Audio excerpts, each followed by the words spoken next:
About 5 to 6 hours earlier, before the heavy rainstorm hit Beijing on Saturday, the local authorities of Beijing's mountainous area has started to relocate its residents to safe area, like here, the place where I am now in. Once it was a conference room for the village government, and now it has relocated about 88 people from 29 families.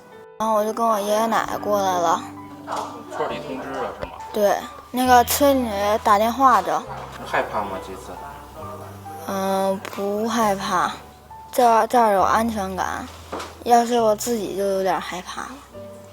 29号晚上过来的吧，大队通知，提前通知了，一说遇到说有大雨，到这儿挺好的，有人照顾。